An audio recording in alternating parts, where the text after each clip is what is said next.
Seven में अव्हांखे ख़बर ॾींदा हलूं। तालका रिपोर्टर मोहम्मद सफ़र सेवानी जी रिपोर्ट मुताबिक़ सेवन जे गुलाम रसूल मौला जो ट्रांसफार्मर गुज़िरियल 2 ॾींहनि खां ख़राब। सेवन वापडा जे अमलदारनि खे केतिरा ई चकर शहरनि फ़ोन ते शिकायतूं कयूं, पर सेवन जे वापडा जे अमलदारनि को बि तदारुक न कयो। वापडा सेवन जे अमलदारनि गुलाम रसूल मौला सेवन जो ट्रांसफार्मर न ठारायो ऐं गुलाम रसूल मौला सेवन जा रहवासी सख़्त परेशान आहिनि। जॾहिं त गुलाम रसूल मौला सेवन जे रहवासियुनि जो चवणो आहे त हिन सर्दीअ जी मौसम में वापडा इंतज़ामिया सेवन जा ट्रांसफार्मर सड़ी या ख़राब थी वञनि था त पोइ ऊन्हारे जी मौसम में सेवन जी वापडा इंतज़ामिया छा कंदी। जॾहिं त हिन सर्दीअ जी मौसम में हर हिकु माण्हू पंहिंजे घर जे अंदरि कमरनि में आराम कनि था।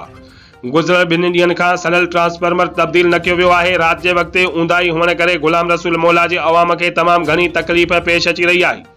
जॾहिं त बिजली न हुअण करे गुलाम रसूल मौला में चोरी थियण जो ख़तरो वधी वियो आहे। राति चोर ऊंदाहीअ जो फ़ाइदो वठी सघनि था।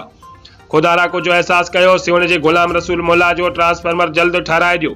सेवन जे गुलाम रसूल मौला जे रहवासियुनि executive engineer Hesco Kotri division ऐं SDO हेस्को सेवन खां मुतालबो कयो आहे त गुलाम रसूल मौला सेवन जो सड़ियल ट्रांसफार्मर जल्द खां जल्द ठाराए गुलाम रसूल मौला सेवन में लॻारायो वञे त जीअं गुलाम रसूल मौला सेवन जे रहवासियुनि जो ही जाइज़ मसइलो हल थी सघे।